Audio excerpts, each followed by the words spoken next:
Muito bem, vamos para a nossa aula de hoje. A nossa aula de hoje vamos falar sobre o Concílio de Jerusalém. Eu vou fazer um resumo da nossa aula, das nossas aulas passadas. Agora entenda bem, 74 aulas, entre aspas, resumidas aqui em apenas alguns minutos. Quase que impossível isso, eu diria impossível isso. Então eu vou tratar apenas uma linha do tempo. Vai aparecer aí na tela para vocês uma linha do tempo. Essa é a nossa linha do tempo que nós acompanhamos nas nossas aulas. Elas estão inseridas nas apostilas anteriores a essa, você pode encontrar. Inclusive, se você ainda não baixou sua apostila, baixa lá no nosso site, carisma.com.br/didaquê, você já entra onde você pode baixar a apostila e acompanhar melhor a nossa aula aqui de hoje. Vamos lá. Como é que surge esse povo? Nós estamos falando do povo de Israel. A igreja é uma espécie de continuação desse plano de Deus para o povo de Israel. Que plano de Deus era esse? Deus percebeu como o ser humano estava longe de si, longe de Deus, e havia injustiça na terra. E Deus então fala com Abraão, mais ou menos em 1800 antes de Cristo. Nós costumamos usar uma medida chamada antes da Era Comum. É assim que os historiadores trabalham hoje, não mais antes de Cristo, depois de Cristo. Quem já estudou conosco aqui já viu o porquê disso. E Deus então ele revela algo para Abraão, dizendo o seguinte: Abraão, através de você eu vou abençoar todas as famílias da terra.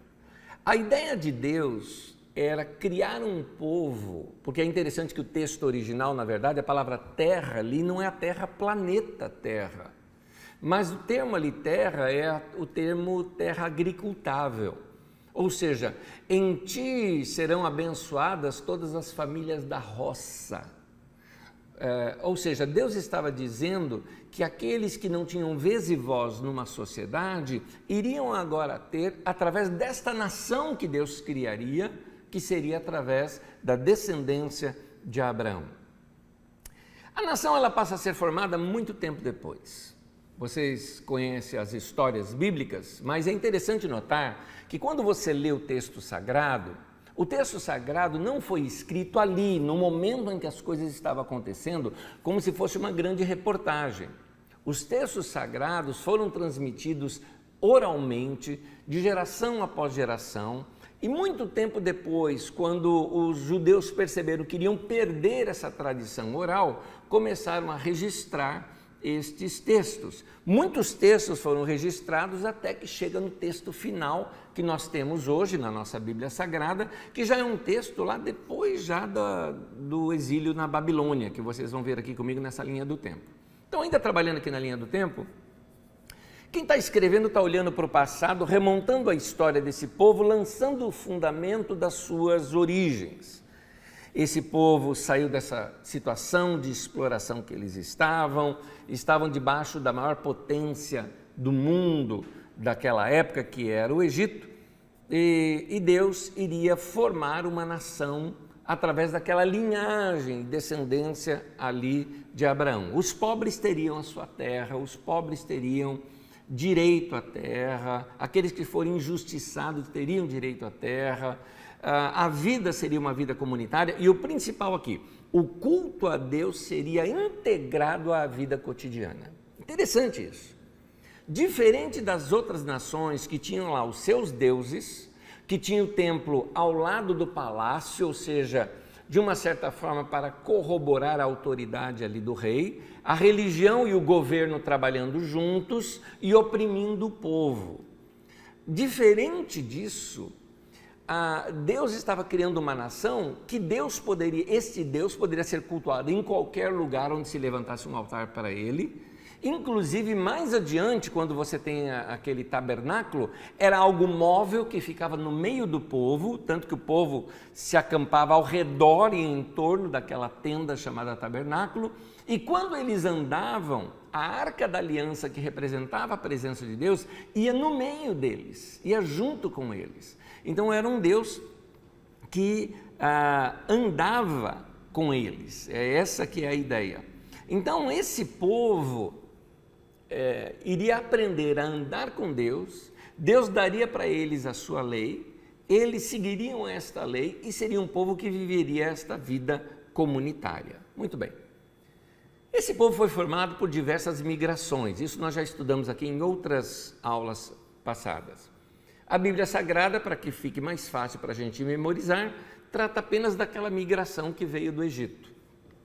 Quando eles chegam então na Terra Prometida e se juntam, o povo das montanhas, os agricultores revoltados, determinadas pequenas cidades e estados que também se revoltaram, o povo que veio do Egito, o povo do deserto, que é lá do Sinai, quando junta todo esse povo, formam essa confederação das 12 tribos. Esse momento é importantíssimo, esta aula da confederação das 12 tribos é uma aula importante também para você assistir, para compreender melhor.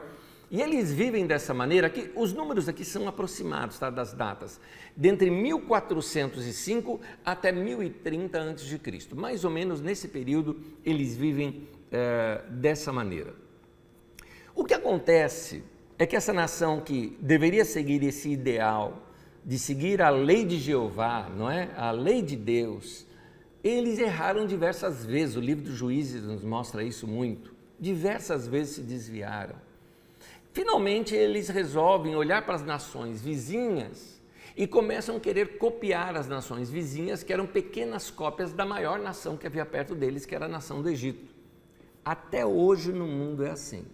Normalmente, nações que se julgam inferiores costumam olhar para nações as quais eles julgam superiores, normalmente nações mais ricas, e acham que a cultura daquela nação mais rica é mais importante do que a sua. Então eles começam a abandonar a sua própria cultura e copiar a cultura daquela outra nação. Assim foi naquele tempo e eles fizeram o quê? Uma pequena cópia do Egito. O ápice disso se deu no governo de Salomão, quando Salomão era praticamente uma cópia do Egito ali naquela região que mais tarde é chamada de Palestina, né? Mas aquela região, Canaã, ali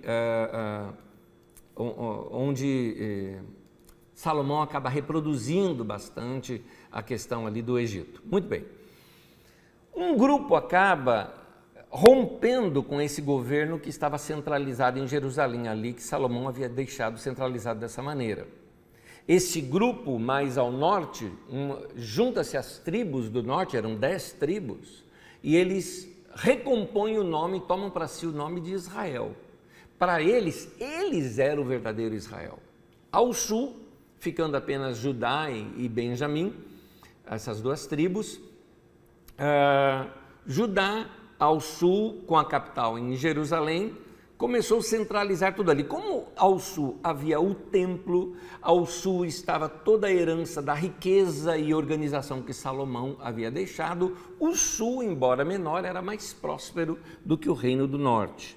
Bom, as aulas seguem ali no Didaquê aqui mesmo, você estudando cada detalhe dessas mudanças. Muitos anos depois, mais ou menos em 722, lembrando que antes na Era Comum, ou antes de Cristo, os números nós trazemos de lá para cá, não é? Então, os números maiores significa mais longe ainda do que os números menores.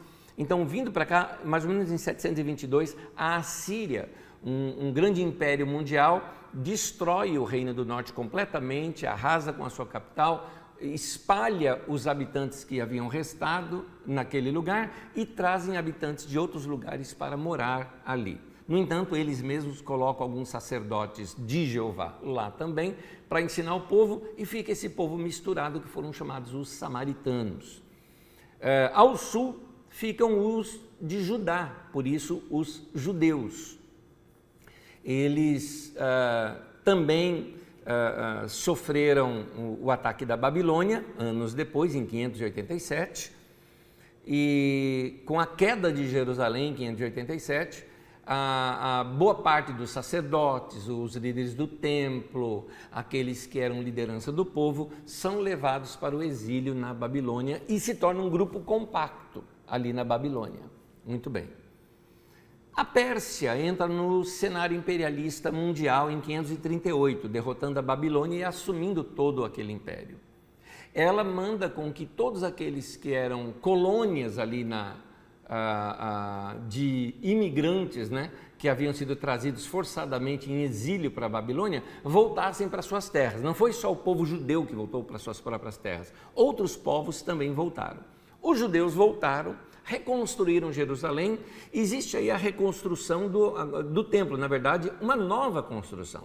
Um segundo templo agora aparece. Não é mais o templo de Salomão, é este outro templo que veio por Zorobabel e mais adiante por Esdras. Anos depois, e muitos anos depois, nós estamos falando aqui mais de 200 anos depois, você tem o Império Grego que surge com Alexandre o Grande. Ele derrota a Pérsia, assume o governo mundial, portanto ele assume também aquela região da Judeia, não é? Que era agora ali onde estava Jerusalém, só que o governo de Alexandre, eles respeitam também a religião local e a cultura local. Então manteve isso em paz por um bom tempo. Muito bem, passado pouco tempo depois disso, Alexandre o Grande morre, dividindo seu império em 4. 2 deles assumiram aquela região que mais tarde é chamada de Palestina. Ela passa a ser chamada de Palestina somente depois do Império Romano. E eles assumem aquela região, alternando entre si os Seleucidas e os Ptolomeus, e há um momento em que eles impõem a sua cultura sobre os judeus. Aí é um problema sério. Mas com o enfraquecimento do Império Grego, os judeus se aproveitaram daquele momento, fizeram uma revolução e ganharam nessa revolta. É a chamada revolta dos Macabeus. Eles assumem as suas terras novamente, assumem o governo e assumem a sua religião, negando as religiões gregas que tinham sido inseridas lá, inclusive profanaram o templo, sacrificaram um porco no altar do templo, colocaram estátua de Zeus, por exemplo, dentro do templo em Jerusalém. Então, os judeus, vamos dizer assim, purificaram o templo e todas as outras áreas ali de toda essa influência cultural grega. Muito bem. Por 100 anos houve esse domínio ali dos judeus. A família que assumiu esse governo era a família dos Asmoneus. Então eles assumiram o templo e pelo sacerdócio, eles se declararam sacerdotes ali no templo, assumindo o templo como sacerdócio, eles também passaram a governar a nação, porque a nação era governada pelos sacerdotes durante esse tempo. Muito bem, surge agora o Império Romano. Você vê isso tudo aí nesses mapinhas que eu mostro aqui, que, se não me engano está aparecendo aqui ao lado, né? Não sei aqui ao lado direito ou esquerdo, né? Um dos lados aqui está aparecendo para você. E então, quando surge o Império Romano, eles destituem o governo local da mão dos Asmoneus e o entrega nas mãos da família de Herodes. Herodes nem mesmo era judeu, ele era nabateu. Os nabateus eram um povo que assumiu as terras de Edom. Então seriam os edomitas, os descendentes de Esaú, por exemplo, né? Ali há uma mistura e se tornam esses nabateus. Nabateia é onde tem, por exemplo, aquela cidade de Petra, tão conhecida hoje por causa daquelas esculturas, aquelas igrejas que foram feitas, né? Templos que foram feitos ali nas pedras, né? Nas rochas. Muito bem. Então, nós temos agora a Judeia governada por um nabateu, né? Alguém que não era judeu, ligado a Roma, porque ele era biônico de Roma, Roma é que mandava ali. Só que Roma entrega o templo e o sacerdócio nas mãos dos Asmoneus, que nesse tempo formavam um grupo chamado Saduceus.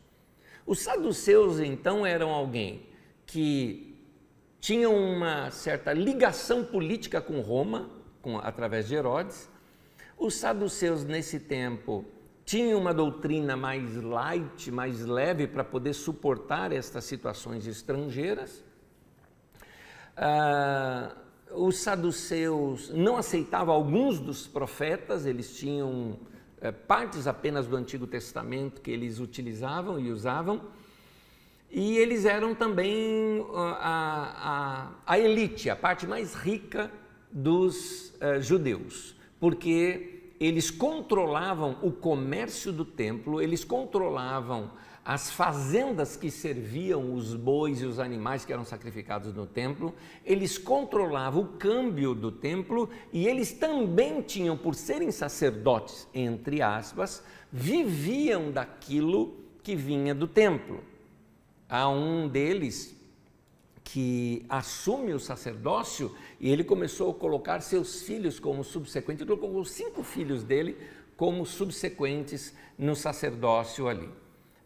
Se você se interessar, procura uma mensagem que eu tenho no culto de domingo, na Carisma. Na verdade, eu tenho aqui também. Aqui existe uma aula nossa sobre João Batista, aqui mesmo, no nosso Didaquê.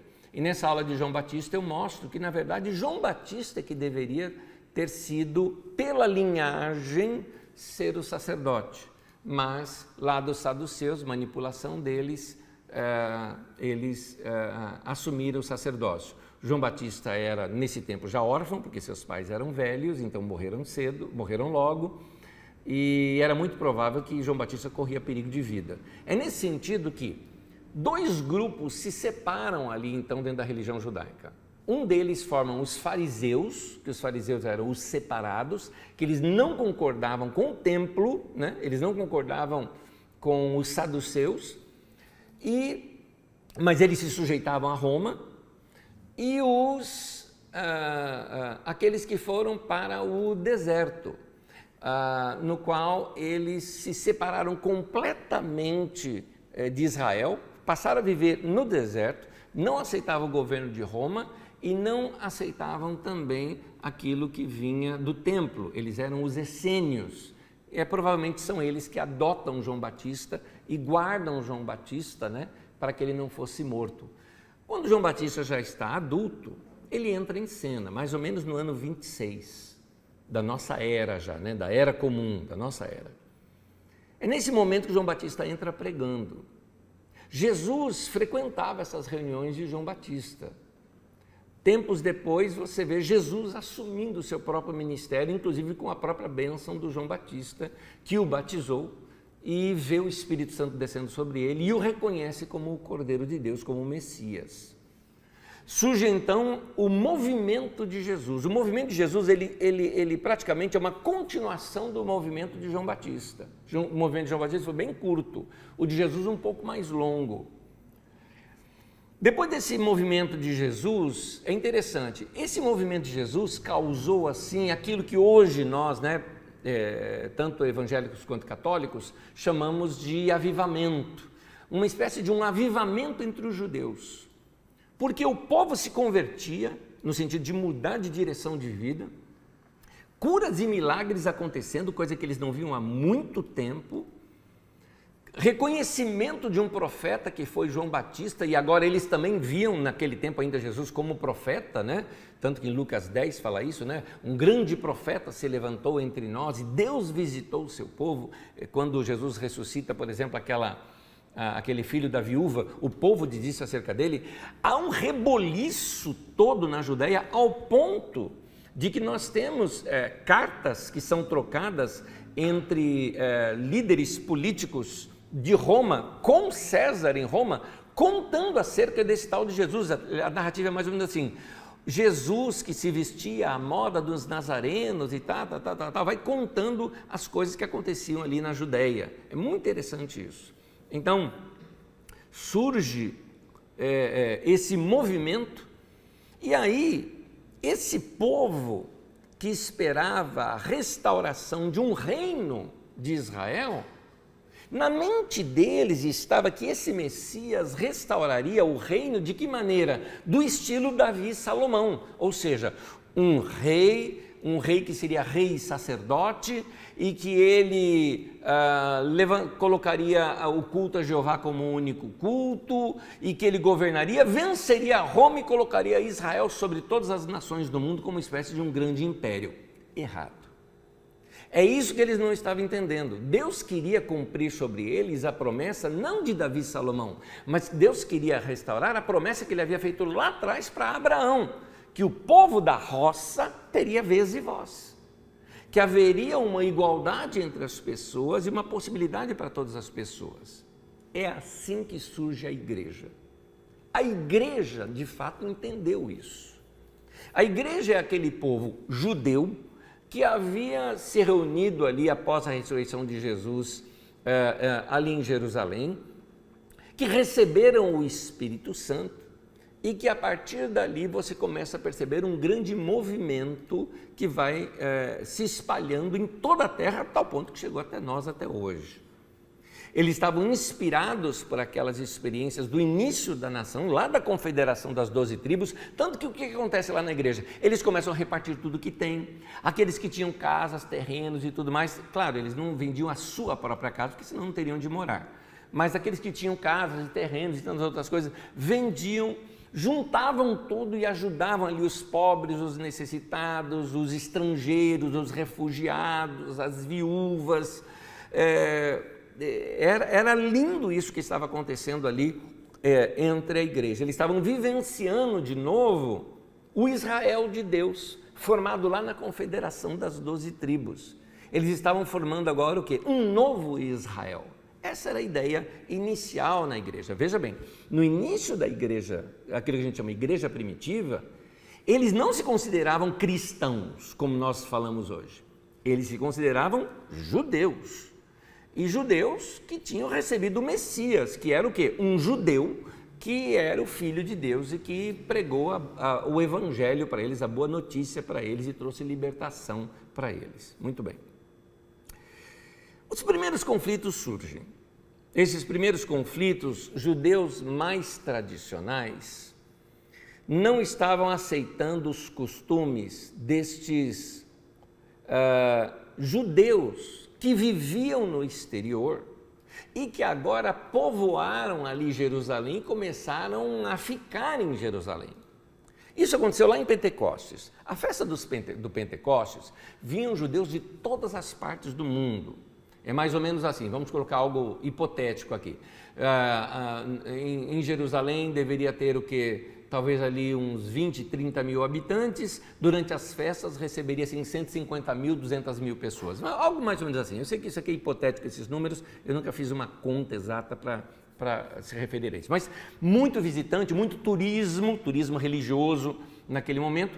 Pois bem, é nesse momento que o Espírito Santo vem ali sobre aquele grupo de 120 pessoas reunidas lá na casa, inclusive a casa do João Marcos, que você vai ver ele comigo no texto aqui de hoje, que é a casa da irmã do Barnabé, e depois os apóstolos descem até o pátio ali do templo, uma espécie de uma praça central, vamos dizer assim, em Jerusalém, na frente ali do templo, prega para aquela multidão, uma grande multidão de 3 mil pessoas se convertem, e aí começa aquele movimento em Jerusalém. Muitos desses eram estrangeiros, que não voltaram para suas terras e ficaram lá em Jerusalém, claro, acabando o dinheiro.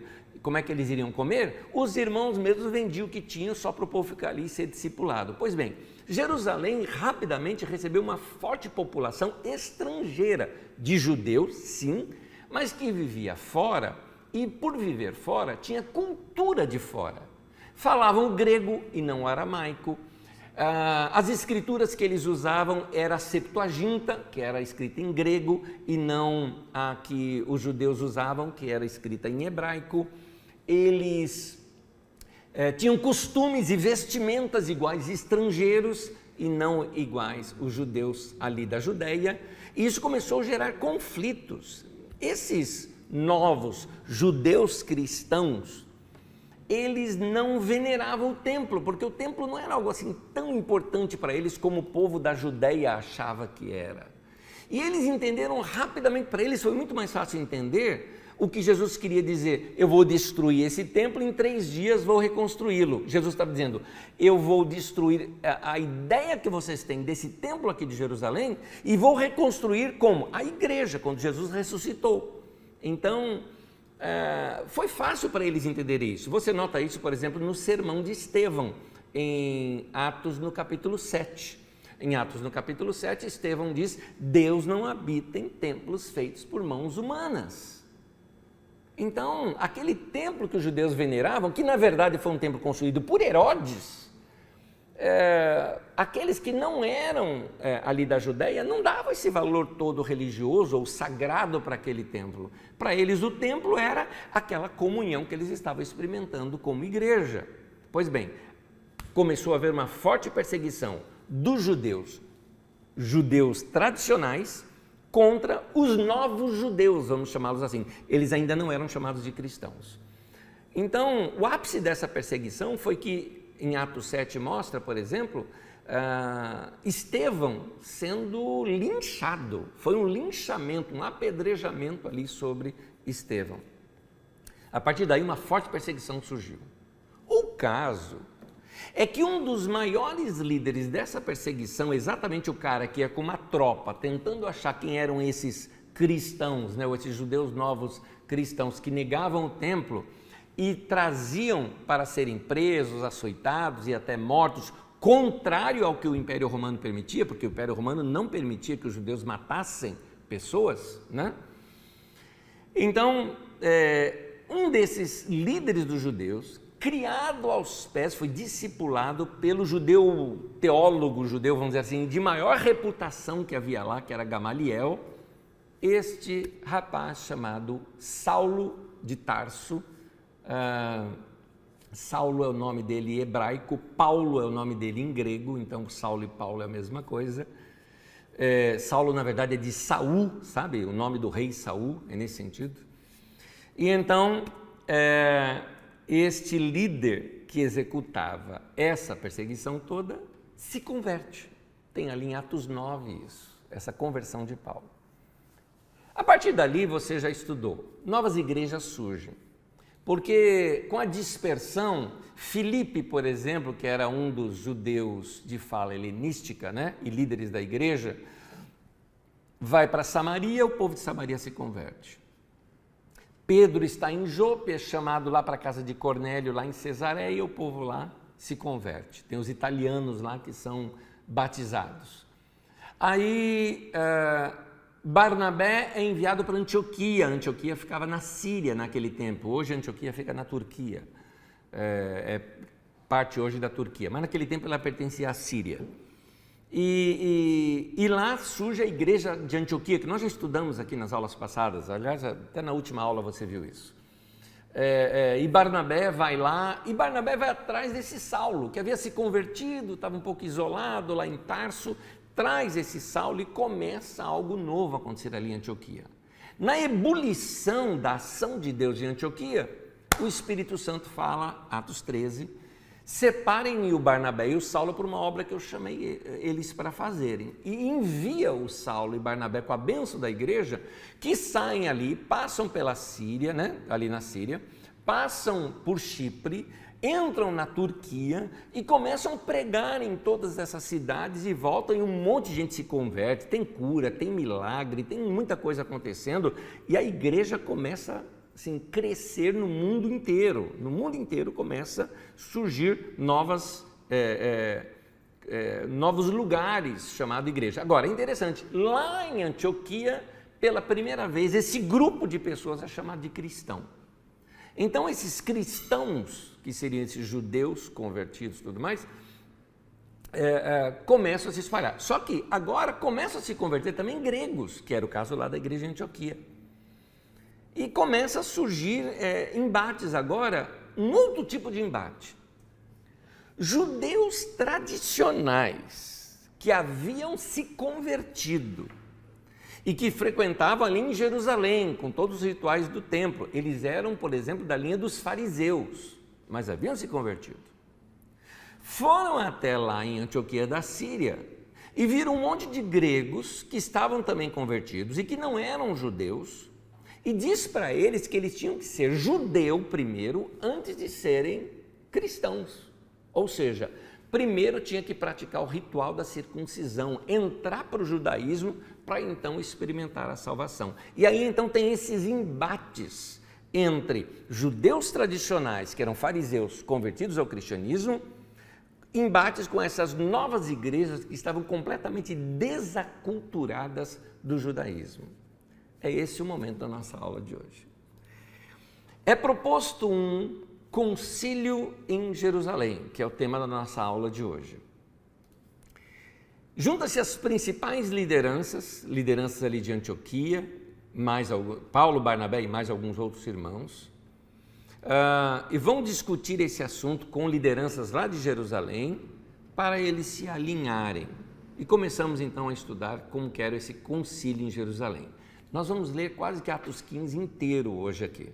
E eu vou comentando textos de Atos 15 com vocês, à medida que nós vamos fazendo a nossa leitura. Então a leitura aparece aí para você na tela e o meu comentário vai junto também. Vamos lá. Alguns homens desceram da Judeia para Antioquia. Passaram a ensinar os irmãos, dizendo o seguinte: se vocês não forem circuncidados, conforme o costume ensinado por Moisés, não poderão ser salvos. Bom, vamos já explicar algumas coisinhas aqui nesse texto mesmo. Você viu aí, né? Eles desceram da Judeia para Antioquia. Vamos ver no mapa. Quando você olha para o mapa, você vai ver que, na verdade, aqui é uma coisinha, uma curiosidade aqui, né?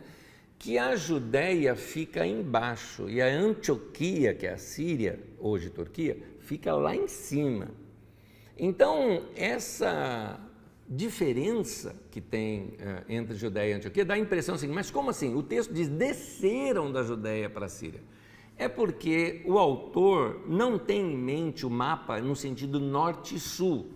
A ideia dele é uma ideia topográfica, ou seja, Jerusalém é um lugar mais alto, na topografia é mais alto mesmo. Então, qualquer pessoa que sai da Judeia, ela desce para algum outro lugar. Mas também, exatamente por causa da cultura e dos costumes dos judeus, sempre subir para Jerusalém é uma atitude de respeito. Você pode estar no topo do Everest. Se você vai para Jerusalém, você fala, eu vou subir para Jerusalém. É uma expressão de respeito. Era assim que era costume dos judeus se referir a essa cidade. Para a gente ter uma ideia da distância, né? Por vias de hoje, entre Antioquia até Jerusalém, nós temos 708 quilômetros, né? Entre Antioquia até Jerusalém. Diz o texto, quer ver? Vamos seguir aqui o texto. O texto diz assim: isso levou Paulo e Barnabé a uma grande contenda e discussão com eles. Assim, Paulo e Barnabé foram designados com outros para irem a Jerusalém tratar dessa questão com os apóstolos e com os presbíteros. A igreja os enviou e, ao passarem pela Fenícia e por Samaria, contaram como os gentios tinham se convertido. E essas notícias alegravam muito a todos os irmãos. Por enquanto até aí, só porque eu quero comentar algo aqui. O texto fala Fenícia, né? Naquele tempo, Fenícia, você já estudou na escola sobre os fenícios, né? Os fenícios que criaram aquelas chamadas galés, os barcos deles que iam pelo mundo todo afora. E quando eles cresceram como povo, né? Você vê também que a Fenícia, ela havia crescido como império, depois ela perdeu esse império bastante. A sua capital chamava-se Tiro. Hoje em dia, a Fenícia é o que nós conhecemos como Líbano. E Tiro é a cidade chamada Sur, que fica a 83 quilômetros ali ao sul de Beirute. Esses são alguns detalhes para a gente se localizar hoje. Então, quando eles saem lá de Antioquia e vai até Jerusalém, nós estamos falando de 708 quilômetros, isso pela costa do mar, que foi com as estradas de hoje, né, que foi o caminho que eles fizeram. Certamente seria um pouquinho mais naquele tempo. Voltando aqui na leitura do texto, chegando a Jerusalém, versículo 4, chegando a Jerusalém, foram bem recebidos pela igreja, pelos apóstolos e pelos presbíteros. a quem relataram tudo o que Deus tinha feito por meio deles. Então, se levantaram alguns do partido religioso dos fariseus que haviam crido e disseram: é necessário circundá-los e exigir deles que obedeçam à lei de Moisés. Qual é o conflito aqui? O conflito aqui é que esses fariseus, quando viram esse crescimento lindo da igreja, vamos chamar assim de igreja primitiva, da igreja em Jerusalém, esse crescimento lindo da igreja de Jerusalém, eles entendiam isso como uma espécie de avivamento do judaísmo. Porque o povo da igreja de Jerusalém frequentava o templo, vamos dizer assim, os rituais judaicos, com os sacrifícios judaicos e tudo mais. Você nota isso até no livro de Atos. Até Paulo, apóstolo, quando ele vai para Jerusalém, numa outra ocasião que não é essa aqui, ele vai juntamente com um dos discípulos que haviam se convertido ali com Paulo. Ele, sabendo que esse discípulo era estrangeiro, Paulo vai no templo e faz sacrifícios, como era obrigatório pela lei dos judeus. Então, nota que a igreja de Jerusalém frequentava ali o templo. Em Atos 3, por exemplo, mostra Pedro e João indo ao templo para orar, a hora da oração, a oração que eles iam fazer ali naquele ritual, na parte onde só entravam os homens ali em Jerusalém. Nós já estudamos isso aqui numa outra aula. Então, os fariseus, vendo aquele movimento na igreja de Jerusalém, entendiam apenas como um avivamento judaico, algo assim. Ao ver que pessoas estrangeiras, sem costumes judaicos, se convertiam e eram considerados irmãos, eles falaram: não, tem que virar judeu. Então, circuncidá-los, a circuncisão é o corte que é feito no prepúcio, uma pelinha que tem no órgão genital masculino. Então, pegaria um bebê, cortaria ali. Se ele é adulto, tem que fazer da mesma maneira. Isso derramaria sangue no órgão que é considerado o órgão reprodutor de vida, por isso ali simbolizaria uma aliança de sangue com Javé no órgão reprodutor de vida. Seria isso. Muito bonito o simbolismo, mas a questão é que isso não se aplicava mais naqueles dias, porque isso era uma espécie de batismo, vamos dizer assim, para entrar para dentro do judaísmo. Tanto que Paulo começa a colocar que o batismo nas águas é que é comparado à circuncisão. Que é isso que nos coloca para dentro da família de Deus, né? Isso mais adiante, quando nós estudarmos aqui as cartas de Paulo, você vai ver isso. Então, seria o mesmo do que dizer assim: tem que ser agora afiliado ao judaísmo, né? Para aqueles judeus convertidos. Eles estavam simplesmente na cabeça deles ampliando o judaísmo numa espécie de avivamento judaico. Era essa que era a ideia deles. Muito bem. Pedro, então, resolve tomar a palavra. Pedro era reconhecido por toda a igreja como esse líder do qual abriu portas para os gentios. Isso já havia acontecido lá na casa de Cornélios, em Atos capítulo 10, que nós já estudamos isso aqui. Atos capítulo 15, versículos 6 ao 11, veja comigo a leitura. Os apóstolos e os presbíteros se reuniram para considerar essa questão. Depois de muita discussão, Pedro levantou-se e dirigiu-se a eles. Irmãos, vocês sabem que há muito tempo Deus me escolheu entre vocês para que os gentios ouvissem de meus lábios a mensagem do Evangelho e crescem. Deus, que conhece os corações, demonstrou que os aceitou, dando-lhes o Espírito Santo, como antes nos tinha concedido. Ele não fez distinção alguma entre nós e eles, visto que purificou seus corações pela fé. Então, por que agora vocês estão querendo tentar Deus, pondo sobre os discípulos um jugo, grava essa palavrinha, que nem nós, nem nossos antepassados conseguimos suportar? De modo nenhum, diz Pedro aqui. Cremos que somos salvos pela graça de nosso Senhor Jesus, assim como eles também. Este ponto aí que está até sublinhado para você ver, é o que você é o auge, é o ápice, é o entendimento mais profundo que o texto aqui construído por Lucas quer nos mostrar. O que Pedro está falando é o seguinte, Pedro está relembrando os irmãos uma coisa que já tinha acontecido no meio da igreja.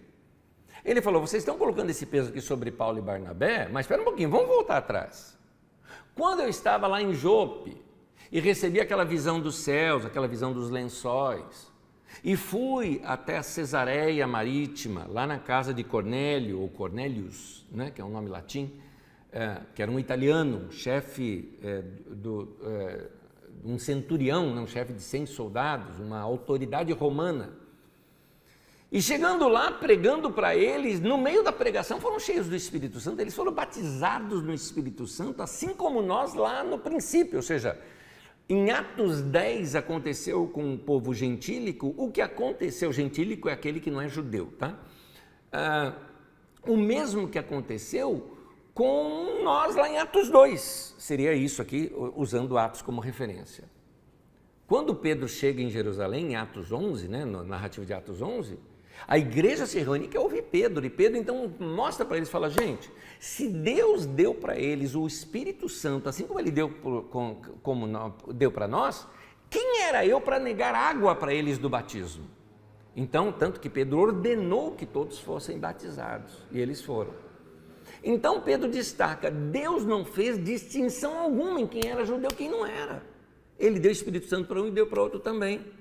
Então, ele fala o seguinte, não vamos colocar sobre esses novos gentios que estão se convertendo um jugo que nem nós, nem os nossos antepassados conseguimos suportar. O que ele referia como jugo? Nós já estudamos isso aqui, mas eu vou te lembrar. Quando Jesus fala, tomem sobre vocês o meu jugo, vinde a mim os que estáis cansados e oprimidos e eu vos aliviarei. Tomai sobre vós o meu jugo e aprendei de mim que sou manso e humilde de coração, porque o meu jugo é suave e o meu fardo é leve. Jesus fala isso lá em Mateus capítulo 11. Então, quando Jesus fala isso, ele está falando dos falsos mestres e do ensino pesado que os fariseus davam. Então, quando ele fala assim, vinde a mim, vocês que estão cansados e sobrecarregados, com o quê? Com o ensino dos fariseus. Esse ensino de que eu não posso fazer nada no sábado, não posso caminhar mais do que 1,1 km, né? Que é 1,1 km, que eram as medidas dele, 1,1 km, não posso caminhar mais do que isso, eu não posso cuspir no chão, a mulher não pode tirar um fio de cabelo branco, então ela não pode olhar no espelho no dia de sábado. Esse monte de leizinha que eles colocavam, Jesus falou, isso é pesado demais, vocês estão cansados e sobrecarregados com o jugo dos fariseus. O que é o jugo? O jugo é a interpretação da lei que aquele mestre, aquele rabino, aquele mestre da lei dava para o povo. Vocês estão cansados do jugo dos fariseus? Tomem o meu. O meu jugo é suave, o meu fardo é leve, ou seja, andar comigo é gostoso. O que eu ensino para vocês vai trazer liberdade e leveza, e não peso que nem esse povo está trazendo. Então nota, a igreja estava seguindo agora os ensinos de Jesus, dizendo para aqueles fariseus que haviam se convertido, tipo, muda a tua cabeça, nós não vamos colocar esse jugo dos fariseus agora sobre os novos convertidos. O jugo, nota uma coisinha, era um jugo não só religioso, era um jugo religioso, mas sociocultural. Por quê? Porque eles tinham que assambarcar para si, eles tinham que tomar para si os costumes do judeu, andar como judeu, se vestir como judeu, cortar a barba sim ou não como o judeu fazia, usar roupa igual dos judeus, ele tinha que praticar a circuncisão. Quando fala aqui da circuncisão, é só um ponto, eles queriam que eles ficassem iguaizinhos os judeus tradicionais para então serem salvos. Então, esse julgo sociocultural dos judeus, aqui em Atos 15 está dizendo claro, não faz parte da fé cristã. Portanto, queridos irmãos da igreja do século 21, não tem nada a ver esse negócio de ficar com essas frescuras, falta de conhecimento bíblico, se achando mais espiritual do que os outros, a usar um kippá, a usar um talit, que é aquele manto aqui que o cara põe aqui, que é o manto da oração, sabe? colocando candelabro atrás do púlpito, colocando bandeira de Israel, como se o Israel de hoje fosse o Israel da Bíblia, que não tem nada a ver uma coisa com a outra, botando lá na igreja, na livraria da igreja, para vender a estrelinha de Davi, que não é de Davi coisa nenhuma, porque não tem nada arqueológico que mostre que essa estrela é de Davi. Essa estrela, na verdade, vem da Cabala. A Cabala é uma espécie de espiritismo judaico, tá? Seria mais ou menos isso. Então, vem de lá esse símbolo, que era, na verdade, um símbolo pagão e que os judeus tomaram para si. Sim, esse símbolo hoje representa esse Israel de hoje é representado por esse símbolo, mas não o Israel bíblico, que não usava esse símbolo. Então, essa coisa toda que a igreja faz hoje, eu quero dizer o seguinte: nós estamos rasgando o livro de Gálatas, por exemplo, que é o livro, a carta imediata que Paulo escreve após esse momento que nós estamos vivendo aqui. Então, esse momento gerou essa carta de Paulo para as igrejas da Galácia, que foi um problema que aconteceu posteriormente a esse que tinha acontecido em Antioquia, alguns anos depois ainda, mas logo em seguida Paulo escreve. Então, nós não somos obrigados a engolir ou ter que usar cultura judaica porque nós somos cristãos. Aqui em Atos 15 desfaz isso. Tem mais. Não somos obrigados a também seguir a cultura dos missionários para poder participar da fé cristã. Porque os missionários, quando vieram aqui para o Brasil, trouxeram os seus hinos para nós, a sua forma de cantar para nós. Nós não poderíamos usar os instrumentos brasileiros, tanto assim que o violão era pecado no meio da igreja, tambores era pecado no meio da igreja, isso eram instrumentos brasileiros, mas se usava o órgão, se usava o piano, que eram instrumentos ingleses, esses poderiam usar. Nós cantávamos hinos traduzidos, nós cantávamos inclusive melodias populares americanas ou escocesas ou inglesas com letras cristãs, vamos dizer assim. Então é a mesma coisa do que você pegar melodias populares nossas, tipo o cravo brigou com a rosa, né? A melodia, e muda essa melodia e leva lá para algum outro país em que nós estejamos enviando missionários, entendeu? E leva essa cultura brasileira cantada, mas com uma letra cristã, né? Sei lá, o Paulo brigou com o Barnabé, sei lá, canta qualquer coisa, trocando letras. Era isso que nós fizemos com alguns hinos. Não, tem vários hinos de Inário que cantamos aqui, que eles são, na verdade, músicas culturais desses lugares. Então, a fé não é uma imposição sociocultural. Eu não sou contra nós cantarmos hinos estrangeiros, acho até que é legal a gente pegar hinos de todas as nações do mundo, acho lindo isso, porque é uma diversidade cultural, mas que isso seja feito como diversidade cultural e não como sendo assim mais santo do que o outro. Aí a gente tem que cultuar igualzinho as igrejas norte-americanas fazem, porque o nosso jeito brasileiro não serve. É isso que o worship movement, né, o movimento chamado worship, né, aqui no Brasil, está fazendo, importando as culturas australianas ou as culturas norte-americanas e trazendo aqui para nós como sendo agora o avivamento, né? Se nós quisermos ter a ação do Espírito Santo, o Espírito Santo está se movendo dessa maneira com essa cultura. Então, esse enlatado, aqui esse texto já está mostrando jugo cultural, que não é para ser passado junto com a fé cristã. Nesse meio tempo todo, se levanta um líder no meio da igreja para falar. Esse homem era respeitadíssimo no meio da igreja. O nome dele é Tiago. Capítulo 15, versículo 12 em diante. Toda a assembleia ficou em silêncio enquanto ouvia Barnabé e Paulo, falando de todos os sinais e maravilhas que por meio deles Deus fizera entre os gentios. Quando terminaram de falar, Tiago tomou a palavra e disse: Irmãos, ouçam bem. Simão nos expôs como Deus no princípio voltou-se para os gentios, a fim de reunir dentre as nações, um povo para o seu nome. Concordam com isso as palavras dos profetas conforme está escrito?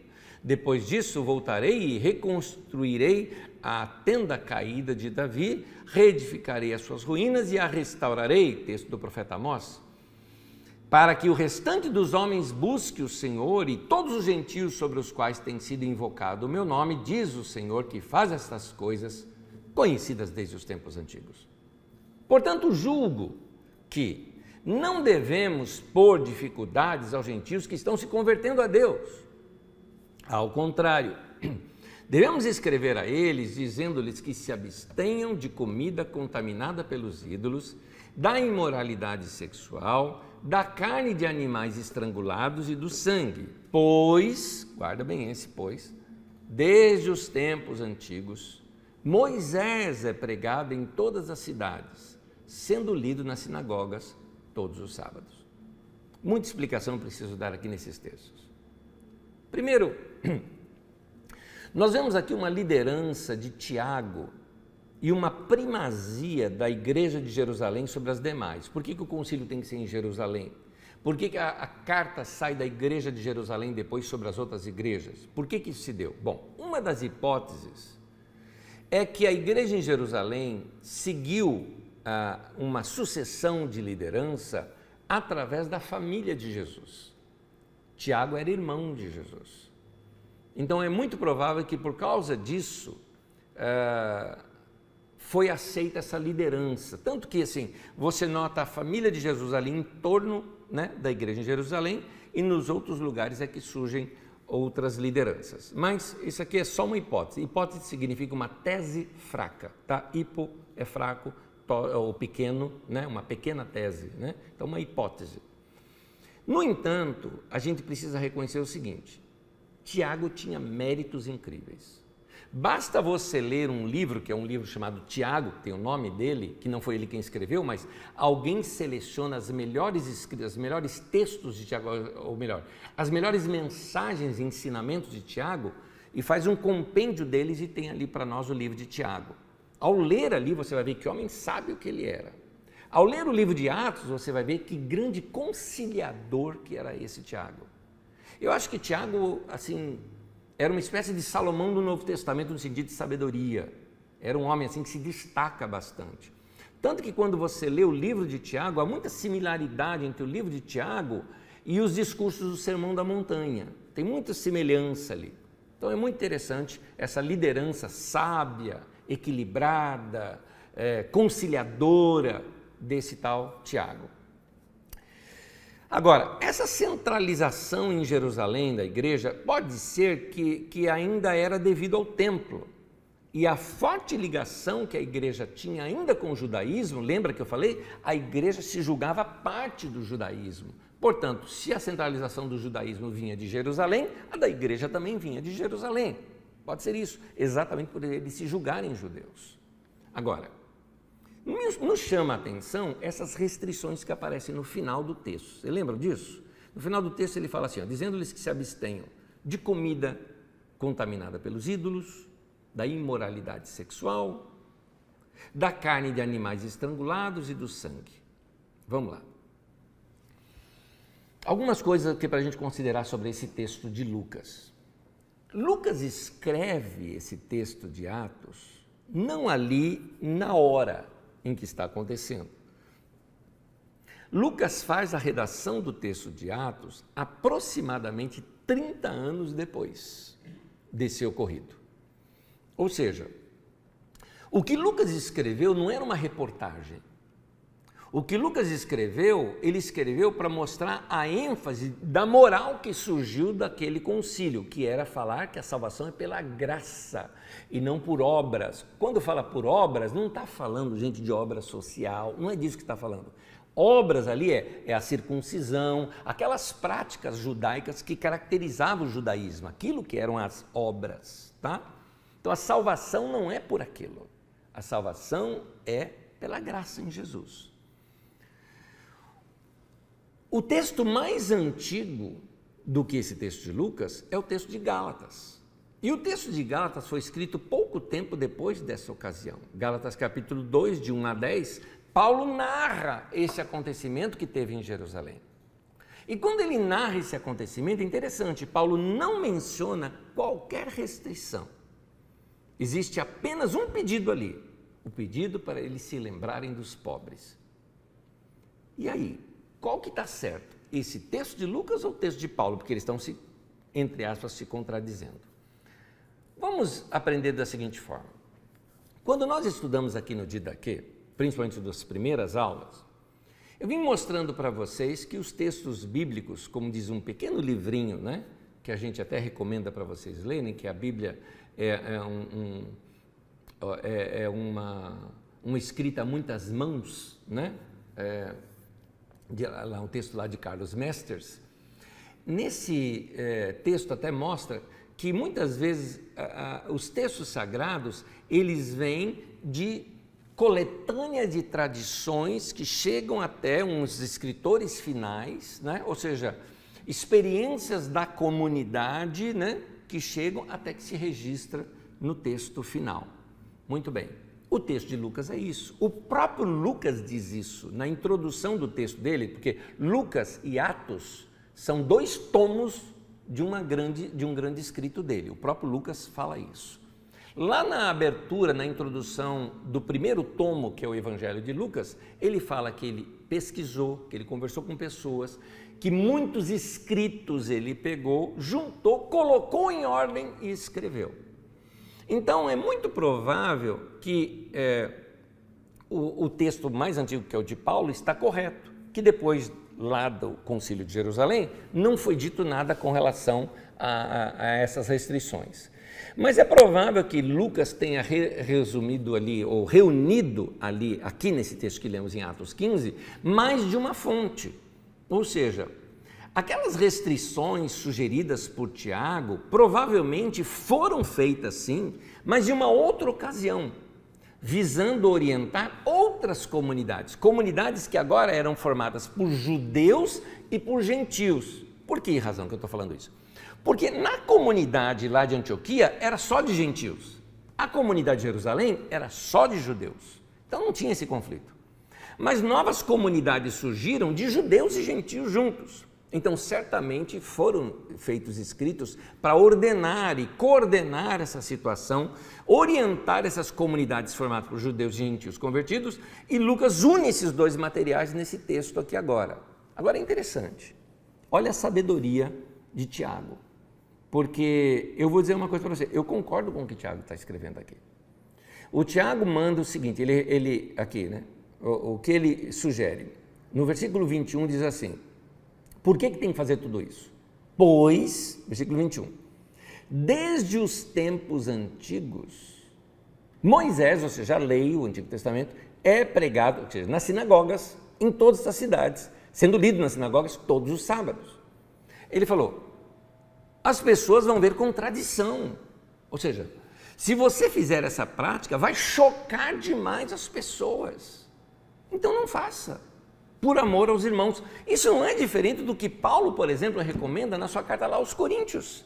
Na carta aos Coríntios, Paulo falou o seguinte, gente, eu posso comer de tudo que se põe na mesa, mas se ao comer a carne eu estou escandalizando o meu irmão, que é de uma origem judaica, que ele acha que não pode comer aquela carne porque aquela carne havia sido sacrificada ao ídolo, então não coma. Porque é melhor você manter a paz ali com o seu irmão do que simplesmente encher seu estômago e satisfazer os seus prazeres. É isso que Paulo está querendo ensinar lá na carta aos Coríntios.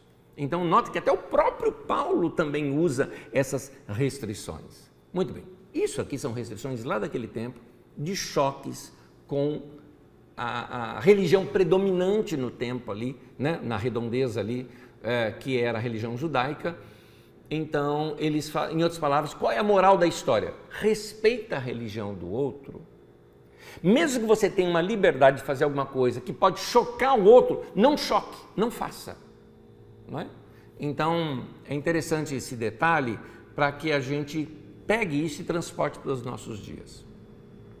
Quais comportamentos nós podemos ter hoje que de repente pode vir a chocar irmãos?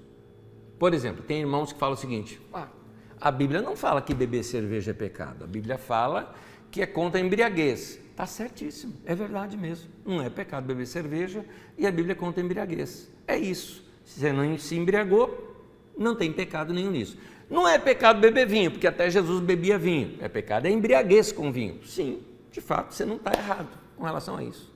Mas você sabe que diversos cristãos, nos nossos dias, aqui, estou falando de São Paulo, não praticam essas coisas. E se escandalizariam se vissem você fazendo. Você vai fazer assim mesmo?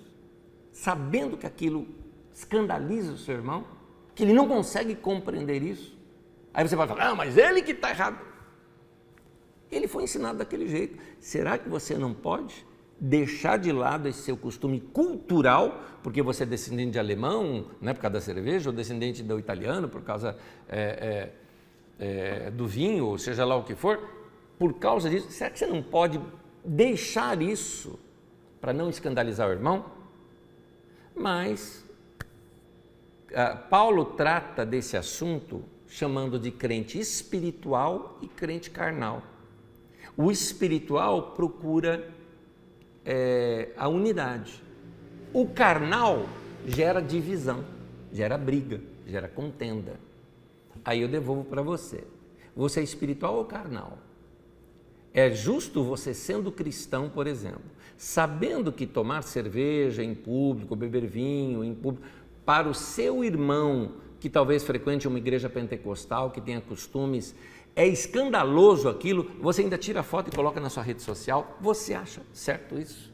Ou será que você não se encaixa naquilo que Paulo chama, dizendo, você é carnal, porque você não controla os seus apetites. Ah, mas está tirando a minha liberdade, mas a sua liberdade está ofendendo o seu irmão. E Paulo ensina isso. Então você vê aqui que não é uma restrição só aqui lá dos judeus radicais de Jerusalém. Paulo, lá na igreja aos Coríntios, que eram gregos, que não tinham nada a ver com o judaísmo, Paulo também recomenda esse tipo de coisa. Então, gente, vamos ter a prática e objetividade de Paulo e vamos ter a sabedoria, o equilíbrio, né? Essa atitude sábia, equilibrada e conciliadora que a gente enxerga em Tiago. Vamos lá. A igreja então emite uma carta, lá em Atos 15, de 22 a 35, tem uma carta que a igreja emite. E essa carta vai acompanhada de Judas e Silas, para fortalecer, para dizer, olha, nós somos da igreja de Jerusalém, estamos testemunhando aqui junto com Paulo e Barnabé, de que essa decisão do concílio lá em Jerusalém. Atos 15, versículo 28, diz assim, na carta está escrito isso, pareceu bem ao Espírito Santo e a nós não impor a vocês nada além das exigências necessárias. Que coisa interessante, a liderança da igreja tinha o mesmo parecer que o Espírito Santo. Viu o que o texto diz? Pareceu bem ao Espírito Santo e a nós. Ou seja, é interessante notar quando a liderança da igreja está tão afinada que quando eles colocam algumas restrições, ainda assim você percebe, tem ação do Espírito Santo aí. Porque ela está visando um bem comum, visando a unidade, visando a comunhão, visando a sabedoria. É melhor assim. Vamos continuar. Mais adiante a gente vê, e eu vou terminando, né? Em que eles resolvem tudo, ficam ali e resolvem sair para um novo investimento missionário, uma nova caminhada, uma nova incursão missionária, revendo aquelas cidades que eles haviam passado lá na Turquia e talvez até seguindo para algumas outras novas. Atos 15, 36 a 41 conta isso, mas aí conta um probleminha que aconteceu. Vamos lá. Algum tempo depois, Paulo disse a Barnabé, voltemos para visitar os irmãos em todas as cidades onde pregamos a palavra do Senhor para ver como estão indo. Barnabé queria levar João, também chamado Marcos. Mas Paulo não achava prudente levá-lo, pois ele, abandonando-os na Panfilha, não permanecera com eles no trabalho. Nós já estudamos isso aqui em aulas passadas. Tiveram um desentendimento tão sério que se separaram. Barnabé, levando consigo Marcos, navegou para Chipre. Paulo escolheu Silas e partiu, encomendado pelos irmãos à graça do Senhor. Paulo, com Silas, passou então pela Síria, pela Cilícia, fortalecendo as igrejas. Na próxima aula eu entro em detalhes sobre essas cidades que Paulo foi e a continuação desta viagem. Nesse momento, só quero terminar a aula aqui examinando esse desentendimento entre Paulo e Barnabé. Pelo próprio contexto do texto, a possível causa do desentendimento entre Paulo e Barnabé com relação a João Marcos, que era parente de Barnabé, se dava pelo fato de João Marcos ser adepto à doutrina da circuncisão.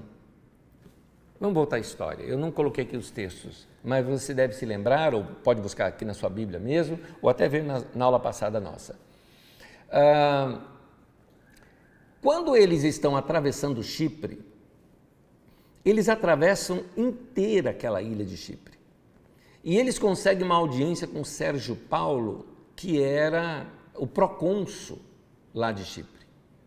E o homem não era judeu nem nada, os nomes dele são todos nomes gregos e romanos, uma mistura de nome grego e romano. Então, este homem ouve o evangelho por Paulo e Barnabé e se converte. O que acontecia com alguém que era convertido na igreja primitiva? Se batizava. O texto não fala isso, mas está implícito porque todo novo convertido se batizava. Então, eles batizaram. E aí, a partir daí, o João Marcos rompe com eles e volta para Jerusalém. Por que razão? Para João Marcos era demais isso. O cara não é judeu, o cara não é circuncidado, a gente pega e batiza o cara e o insere no meio da igreja. O João Marcos não tinha aceitado isso. Alguns detalhes sobre João Marcos que dá para compreendê-lo. João Marcos era jovem, era impetuoso. Olha só, João Marcos foi criado pertinho do templo de Jerusalém. Ele era de uma família rica, porque para morar perto do templo de Jerusalém, só se fosse casa rica. Para você ter uma ideia, na casa dele reuniu 120 pessoas, então era uma casa grande. Um detalhezinho, na parte de cima, né, no cenáculo, ou seja, aqui a gente chama de churrasqueira, né? Naquela parte de cima ali da casa, 120 pessoas, onde foi recebeu o Espírito Santo em Atos 2, é a casa do João Marcos. Ele vem de uma família rica porque ele era sobrinho do Barnabé. Num outro texto diz que ele era primo de Barnabé, porque a palavra primo e sobrinho é muito parecida. Então, é questão ali dos copistas que fizeram essa confusão. O João Marcos vem de família rica, porque o Barnabé era rico. Barnabé, sendo um homem de muitas posses, no final de Atos 5, fala que ele vendeu as casas, as fazendas que ele tinha. Então, Barnabé também era rico. A irmã dele, certamente rica, casada provavelmente com um romano, porque ele tem dois nomes, ele tem o nome hebraico e romano. João, nome hebraico, Marcos, nome romano. Então, ou nome grego, né? Alguns colocam o nome grego. Perdão, é grego o nome Marcos. Então, filho ali de um greco-romano com uma judia, criado de frente do templo de Jerusalém, certamente criado em toda a doutrina possível ali, talvez com muito contato ali com os saduceus e tudo mais. A elite que frequentava o templo normalmente frequentava a casa dele. Então você vê um homem muito arraigado, um jovem, né, muito arraigado aos costumes e cultura judaica. Aí ele tem esse choque, ele não aguenta. Então ele volta para Jerusalém e abandona o Paulo e o Barnabé. Aí o Barnabé quer levar de novo o João Marcos junto. Paulo falou, não vai junto não, porque ele vai atrapalhar, ele vai querer pregar outra coisa lá, diferente do que a gente prega. E o Barnabé acha que não. Bom, muito bem. Paulo e Barnabé se separam. O Barnabé pega o João Marcos e vai para Chipre, terra dele. Barnabé já era mais velho. Ele vai cuidar do João Marcos por causa do coração que ele tinha. Anos mais tarde, você lê nas Escrituras Sagradas que Paulo e João Marcos voltam a trabalhar juntos. Mesmo, inclusive, mantendo doutrinas diferentes. Não diz que João Marcos mudou a doutrina dele. Tanto que em Colossenses capítulo 4, versículo 10 e 11, Paulo fala assim, que João Marcos e o outro lá são um dos poucos da circuncisão que estão comigo. Ou seja, João Marcos era dessa turma que acreditava na circuncisão, mas estava trabalhando junto com Paulo. Na carta ao Timóteo, capítulo 4, versículo 11, também igualzinho de Filipenses 4, 11, de Colossenses, aliás, Em 2 Timóteo 4,11, Paulo fala assim para Timóteo: quando você vier, traz consigo o João Marcos, porque ele me é muito útil no ministério. Interessante isso. Em Filemão, capítulo 1, versículo 24, mostra que João Marcos estava na equipe ministerial de Paulo, quando ele manda saudações para Filemão, que é lá na igreja de Hierápolis. O Barnabé era um homem muito maduro. Quando ele percebe essa fragilidade desse jovem João Marcos, ele optou por cuidar dele, enquanto que Paulo, que já era um cara maduro, poderia seguir sozinho o seu caminho. É muito provável que essa reconciliação de João Marcos com Paulo tenha se dado por influência e discipulado de Barnabé. Barnabé, na verdade, em toda a sua vida, a gente vê que ele fez 2 discípulos, Paulo e João Marcos. E com esses 2, a maior parte de todo o Novo Testamento foi escrito. Dos 27 livros do Novo Testamento, só 9 não passam por esses 2. Então, é muito interessante a gente perceber essa obra de Barnabé e essa sabedoria de Barnabé. Aquela mesma sabedoria conciliadora que a gente vê em Tiago, a gente enxerga agora em Barnabé. E para terminar a aula, eu quero falar uma coisa agora com você. Você percebeu uma coisa? O João Marcos, jovem ainda, não quero saber, não concordo, voltou e brigou com o Paulo e o Barnabé. O Paulo, ainda novo, não muito maduro, também brigou com o Barnabé, mas por causa do João Marcos. Aqueles novos convertidos e os fariseus, que eram também novos convertidos, apesar de serem fariseus, também brigaram por questões doutrinárias. Quem são os conciliadores aí? Você vê entrando na linha o Tiago, grande conciliador, e você vê aqui também o Barnabé, tentando conciliar tudo isso, tanto que ele consegue conciliar, porque Paulo e João Marcos voltam a trabalhar juntos depois. Certamente obra do Barnabé. Então, com isso eu concluo. Você é briguento? Então você é carnal. Você é do tipo de pessoa que rompe fácil a amizade, briga por qualquer coisa? Você é carnal. O que é carnal? É um cristão não maduro. É um cristão que ele é mais guiado pelos seus impulsos da carne. Eu falo mesmo, eu estou nervoso, é isso aí. Esse é o carnal. O espiritual é aquele que apresenta o fruto do Espírito, que a Bíblia chama, esse fruto do Espírito, de paz, amor, longo ânimo, longanimidade, ou seja, você leva muito tempo para se irritar ou para descontar algo em alguém, você suporta as deficiências dos outros por longos períodos, paz, amor, longanimidade, mansidão, domínio próprio. Isso são características de gente espiritual. Então, a característica de gente espiritual não são dons espirituais. Nós vamos estudar isso muito mais adiante. Quando Paulo, por exemplo, orienta a igreja de Corinto, dizendo que não lhes faltava dom algum. Falavam em línguas, profetizavam, tinham experiências ali com Deus tremendas, e Paulo chama que eles são carnais, porque eram briguentos, porque discutiam em cima de qualquer coisa, viviam com briguinhas, rixinhas e se julgando um superior ao outro. Então, vamos crescer na fé. E crescer na fé significa desenvolver o fruto do Espírito na nossa vida. E fruto não é algo que uma árvore come. Uma árvore não come do seu próprio fruto. Fruto é aquilo que a gente produz para os outros. Então vamos produzir mais paz, amor, longanimidade, mansidão, domínio próprio, temperança e daí por diante. Você vê isso lá na carta aos Gálatas, capítulo 5, onde Paulo ensina essas coisas. Que Deus nos dê para nós esse jugo de Jesus, que é suave, que é leve, que não é briguento, porque ele também fala, aprendam de mim, eu sou manso, eu sou humilde. É assim que a gente tem que ser. Que Deus te abençoe. Retornando ainda parte da nossa aula, porque as perguntas são muito boas, nossos alunos são muito bons. Então, vamos ver aqui as perguntas que me chegaram, alguns são comentários e perguntas. A Esther manda aqui para a gente. O livro de Gálatas, no final do capítulo 1 e o capítulo 2, faz referência ao que está sendo ensinado hoje. Exatamente, inclusive na própria aula citei que Paulo está narrando para os Gálatas essa situação. Lembrando que, olha só, vamos pegar a linha do tempo. O problema aconteceu na igreja de Antioquia, na Síria. Depois desse problema com a igreja de Antioquia na Síria, com os caras que vieram lá da Judéia, eles descem e vão lá resolver a coisa em Jerusalém. voltam para Antioquia com a solução do problema, que é o que Paulo narra em Gálatas, na carta aos Gálatas. O assunto da Galácia não tinha nem acontecido ainda. Aliás, Paulo volta agora para a Galácia nessa segunda viagem dele e encontra problemas lá na Galácia, porque do mesmo jeito que tinha acontecido em Antioquia, agora tinha acontecido lá na Galácia e Paulo não sabia.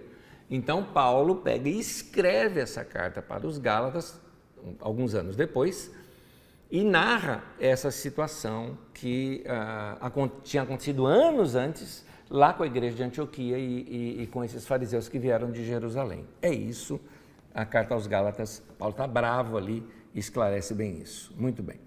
O Hélio escreve aqui para a gente. O que seria exatamente carne de animais estrangulados e do sangue? É complicado isso porque se refere a alguns costumes que os judeus, por exemplo, o judeu era proibido lá na lei cozinhar a carne do cabrito com o leite que tivesse sido tirado da própria mãe dele. Era uma questão moral isso para eles. Então, essa questão de carne de animais estrangulados está mostrando, na verdade, até mesmo com relação... Se eu puxar nesse ponto aqui, você vira vegetariano, tá? Porque aqui, na verdade, está falando do sofrimento que o animal passa, porque o animal não é morto de uma vez, então ele é estrangulado, ele vai morrendo aos poucos, então ele morre com sofrimento e você ainda come. E a questão do sangue tem a ver mais porque o sangue era usado em rituais das outras religiões. As outras religiões bebiam sangue, comiam sangue. Então, você vê isso nas séries que passam aí, como tem na Netflix dos Vikings, por exemplo, você vê esses rituais do sangue que eles usam. Então, tinha a ver com essas questões de rituais de outras religiões e que eles não estavam querendo isso na alimentação dos judeus. Então, praticamente é isso. É que chega para mim também uma outra pergunta aqui adiante, quer ver? Eu lembro que eu li essa pergunta. Aqui, ó. Há problema em se comer chouriço, né? Frango ao molho pardo hoje, por exemplo? Bom, nós temos que ir lá para a carta aos Coríntios, onde Paulo fala que eu posso comer de tudo que se põe na mesa. Se eu não me engano, na carta de Timóteo, na carta que ele escreve a Timóteo, também ele diz isso. Então, para nós é permitido comer tudo, não tem nenhum problema, não há nenhuma religiosidade no que eu posso ou não posso comer, nesse sentido. No entanto, a questão toda era, essa prática escandaliza alguém? Por exemplo, eu não tenho convivência com os judeus. E o judeu hoje, judeu e cristianismo hoje é uma coisa totalmente separada, completamente separada. Então, eu não vejo essa necessidade, ainda que eu morasse aqui no bairro de Pinheiros, por exemplo, que está ao lado dos judeus, eu não me sentiria constrangido em ter essa prática, porque eles estão aqui dentro da nossa cultura. É claro que se eu estivesse lá em Israel, eu evitaria isso por respeitar a cultura deles. Note que é uma questão cultural e de ofender o outro com a sua prática. Eu sendo honesto com você, você quer comer chouriço, comer frango ao molho pardo, eu olho, não vejo nada demais. Então vai muito de com quem você convive. Minha questão é que hoje nós temos outros elementos. Enquanto aqui a gente está pegando nesses elementos que são lá do primeiro século, dos problemas do primeiro século, eu queria trazer para os problemas do século XXI. Quais são as práticas que nós temos hoje?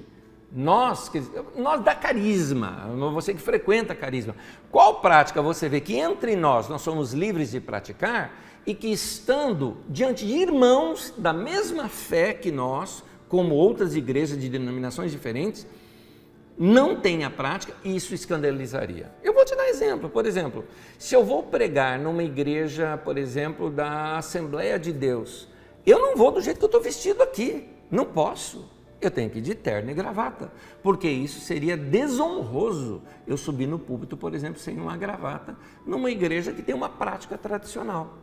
Então, é a mesma coisa do que comer aqui carne de animais sufocados diante de um judeu lá no primeiro século, seria eu nos dias de hoje, diante dos meus irmãos, fazer uma coisa como essa.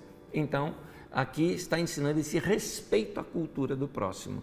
Eu acho que fica claro isso no texto. Então vamos sempre pegar o texto e transportar. Não adianta você pegar o texto ali e tentar colocar exatamente no dia de hoje, que ele não significa nada. Você tem que aprender a fazer essa aplicação do texto, essa interpretação do texto para os nossos dias. Então, É isso aqui.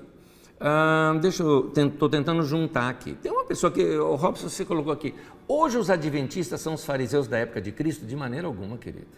De maneira alguma. Os adventistas seguem aquilo que eles aprenderam e seguem da maneira deles. Não é?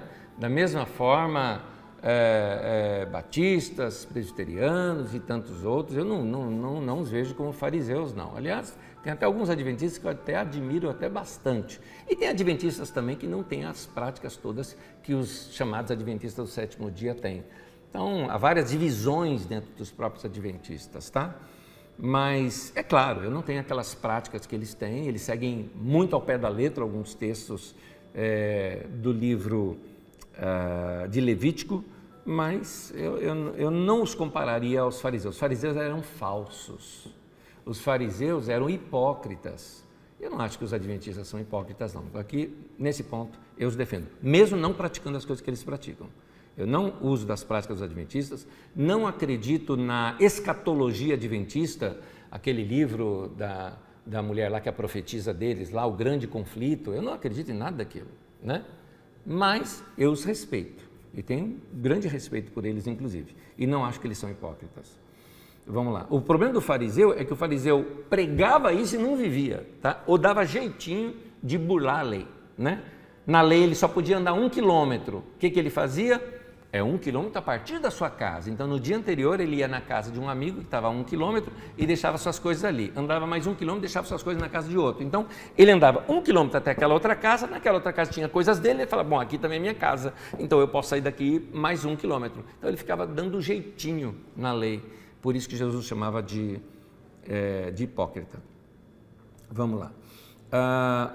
Uma outra pergunta, aqui eu tentei juntar, né?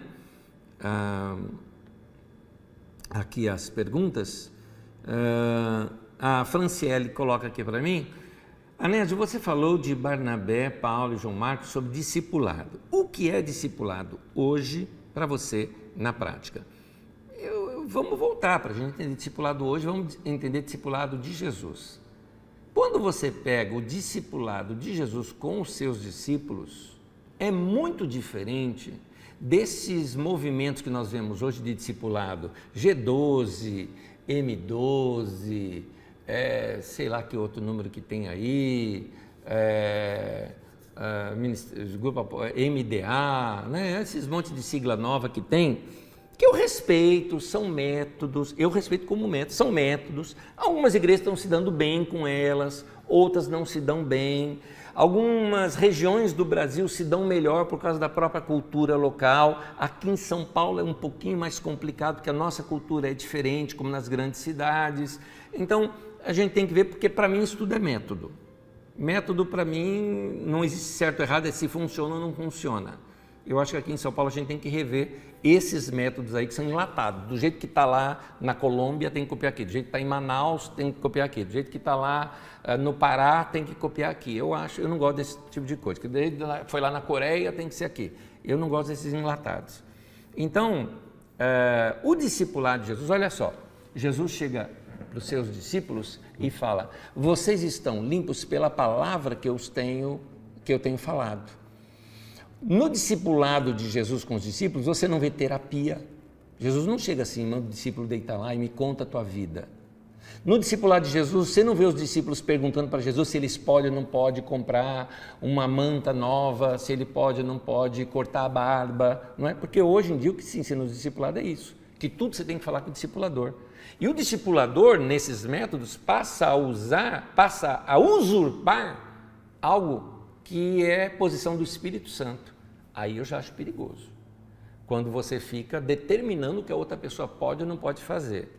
Gente que entra na vida do casal ordenando quantas vezes eles têm ou não ter relação no casamento. Gente que fica impondo sobre a outra pessoa como que ela deve ou não controlar sua vida financeira. O que Jesus fez, ele ensinou. E a gente tem que seguir os ensinos de Jesus. Esse é o discipulado de Jesus com seus discípulos. Continuando. Na verdade, todo discipulado é um discipulado de Jesus conosco. Nossos irmãos e irmãs na fé, entre aspas, nós temos essa relação de discipulador e discípulo, de mestre e discípulo.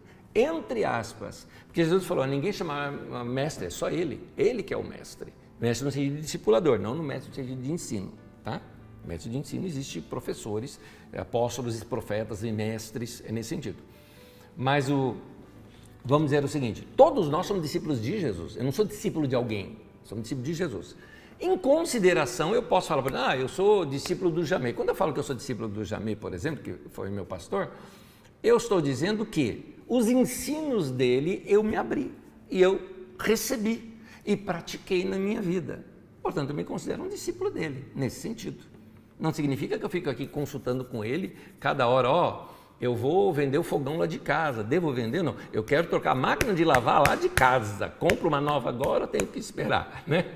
Então, isso não tem na Bíblia Sagrada, gente. Essas práticas de discipulado invasivas não existem na Bíblia Sagrada. Se você quiser, tem uma mensagem, tem aqui nesse site mesmo, tem uma mensagem, quando fala sobre a história da igreja do século XX, tem uma sobre o movimento do discipulado. Dá uma olhadinha lá, tem muita coisa boa, tá? Tem mais coisa boa do que ruim no movimento do discipulado. Mas tem umas coisinhas lá que são exageros. Eu acho que é bom a gente chamar a atenção disso. Hoje também é muito usado esse movimento discipulado debaixo do movimento, o novo movimento apostólico, que também é uma outra mensagem ali. Seria interessante você ver essa contextualização dessas questões. A Tamires pergunta como amadurecer na fé. É uma excelente pergunta tua, mas de difícil resposta no sentido de tentar condensá-la. No entanto, eu te digo o seguinte, nós somos uma família e o nosso Pai é o nosso Pai do céu. E nenhuma criança nasce adulta. A pessoa, quando ela se converte, ela vai aprender com os mais velhos como crescer. Então, os nossos irmãos mais velhos acabam exercendo essa paternidade na gente, ajudando a gente a crescer. Então, a gente segue os ensinamentos desses irmãos mais velhos. Assim é na igreja. Então, na igreja, a gente segue o nosso Pai Celestial. E nós temos o Espírito Santo que vai levando a gente a crescer. À medida que eu vou estudando as Escrituras, me relacionando com Deus, eu vou crescendo. Mas à medida também que eu observo meus irmãos e irmãs que já são mais maduros do que eu também vou aprendendo e vou crescendo. Então, o amadurecimento é um processo. E esse processo vem para quem é manso e humilde de coração, que pode aprender com os mais velhos. Assim você pode crescer. É aqui que fica a minha recomendação. A Josélia fala o seguinte, Paulo e Barnabé se separaram e não fundaram uma nova denominação.